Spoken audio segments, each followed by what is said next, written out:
The rope burns where it circles her wrists.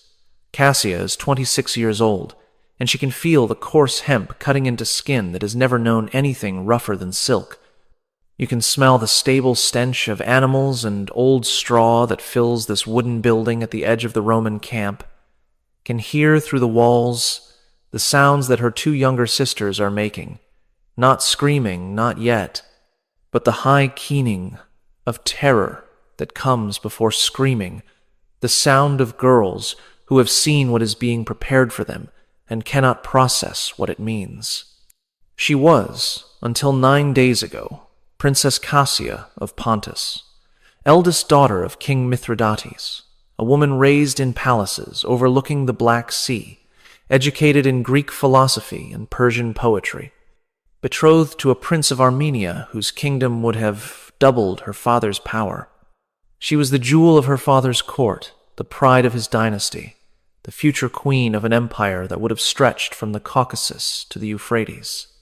Now she kneels in stable filth, her ceremonial robes torn and stained, her hair matted with dirt and dried blood from a wound on her scalp that no one has bothered to clean. Around her, Roman soldiers move with the casual efficiency of men performing routine work, checking ropes, adjusting equipment, leading animals into position. They do not look at her. She is not a person to them. She is a component in whatever apparatus they are constructing. Through a gap in the wooden slats, she can see into the adjacent stall. Her sister Laodice, 19 years old, is bound to a post in the center of the space, her arms pulled behind her and tied so that her body is forced into an arch. Her face streaked with tears she no longer has the strength to wipe away. Her sister Nysa, 18, barely more than a child, is in the stall beyond, similarly bound, her small frame trembling so violently that Cassia can see the vibrations from 30 feet away. And in each stall, she can see what the Romans have brought. The horses. Massive cavalry stallions, war-trained, selected for size and temperament, held by handlers who know exactly what these animals will do when released toward a bound and helpless woman. She has heard of this punishment. Every kingdom that bordered Rome had heard of it, whispered about it, used it as a warning to those who considered resistance. The Romans called it many things, depending on which commander ordered it and what purpose it served. Sometimes it was spectacle, performed before armies to demonstrate the consequences of defiance. Sometimes it was private, conducted in camps and prisons where only the soldiers witnessed what occurred. But always it involved the horses. Always it involved women bound in ways that left them exposed and defenseless. Always it ended the same way. Her sisters are to be subjected to this. Laodice and Nysa, who have done nothing except to be born to a king who dared to challenge Roman expansion, who built a coalition that threatened Roman control of the eastern trade routes, who won 3 battles before the 4th destroyed him and delivered his family into the hands of General Lucius Cornelius Crassus. Crassus. She memorizes the name, adds it to the mental ledger she has been keeping since capture. The names of officers, the hierarchy of command, the patterns of authority that govern this camp. Information is the only weapon available to her, and she has been gathering it with the desperation of someone who knows that knowledge might be the only thing standing between her sisters and the fate being prepared for them. A man enters the stable. He is perhaps 50 years old, wearing the armor of a senior commander, his face bearing the weathered marks of decades of campaign. His eyes move over the scene with the practiced assessment of someone inspecting equipment rather than witnessing the preparation for atrocity. This is General Crassus. She recognizes him from the surrender, from the moment when her father knelt in chains and was informed of the fates his children would suffer. The youngest first, Crassus says to the officer beside him. 18 is old enough, and her screams will help motivate the others. Nysa. They are going to start with Nysa. Cassia feels something shift inside her. The fear that has paralyzed her since capture does not disappear, but it recedes, pushed aside by something older and stronger. She has spent her entire life protecting her sisters.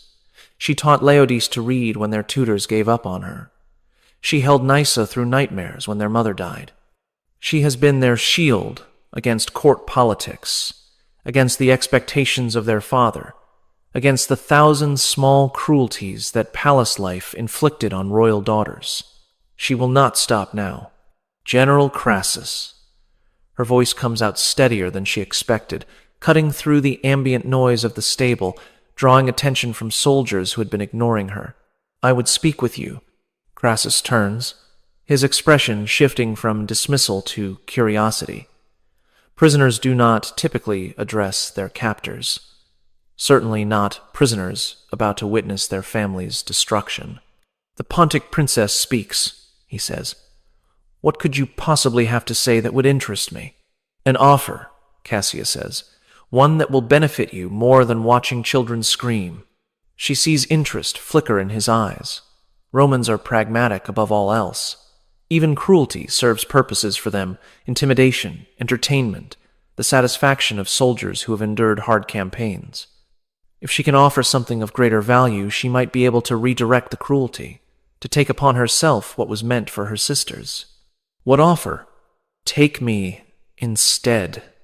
All of it. Whatever you planned for them, do it to me.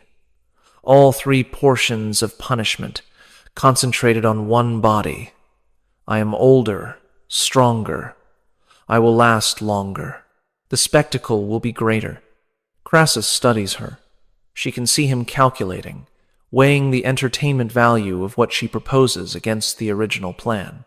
Your sisters are younger, he says. More, appealing to certain tastes. 3 is more than 1. Why would I accept less? Because I have information. The locations of treasure my father hid before the final battle. The names of Roman officers he bribed during the war. The routes of the supply networks he established with Parthia. She is gambling now, mixing truth with fabrication, hoping that greed will override other appetites. Give me my sister's safety, genuine safety, not death in a different form, and I will give you everything I know. I could torture the information from you. You could try, but I was raised in a court where poison was served at every meal and assassination was casual conversation. I know how to die quickly when I choose to. Torture me, and you will get nothing. Accept my offer, and you will get intelligence that will make your career and wealth beyond what this campaign has already provided. She watches him process this, watches the calculation happen in real time. Romans are not sentimental, but they are ambitious, and ambition can be leveraged. The horse, he says slowly. You understand what you are offering to endure. I understand. It will not be quick. It will not be private. My officers have earned entertainment, and I will not deny them. I understand. And your sisters will watch. That is part of the arrangement. They will watch what you endure for them, and they will know what they have been spared. Cassia feels her stomach revolt at this addition, but she forces herself to nod. If they are truly spared, if they are given safety afterward, genuine safety, not slavery, not being sold, not being given to soldiers, what would you consider genuine safety? Send them to Rome, to the household of someone who will treat them as guests rather than slaves. Let them live out their lives in comfort, even if it is comfort in exile. This is what I am buying with what you are about to do to me. Crassus is silent for a long moment. Then he smiles, and the smile is worse than anything she has seen from him so far. You love them, he says. Truly love them. That is rare in royal families. Most would sell their siblings for an extra hour of comfort. My sisters are the only family I have left. My brothers were killed in battle. My father will be executed after the triumph. My mother died years ago. Laodice and Nysa are everything. Then we have a bargain. He turns to the officer beside him. Release the younger 2 from their preparations. Bring them here to witness, and prepare the eldest for extended use. The words land with physical weight. Extended use. She knows what that means. Not a single horse, not a single session, but multiple animals, multiple days, whatever duration Crassus decides will provide adequate entertainment for his officers. But Laodice and Nysa will live. They will be safe. They will grow old in Rome while she endures whatever is coming. It is enough. It has to be enough. What you are about to learn has been deliberately obscured by 2,000 years of historical sanitization. The Romans who wrote the histories that survived were not interested in documenting what happened to the daughters of defeated kings.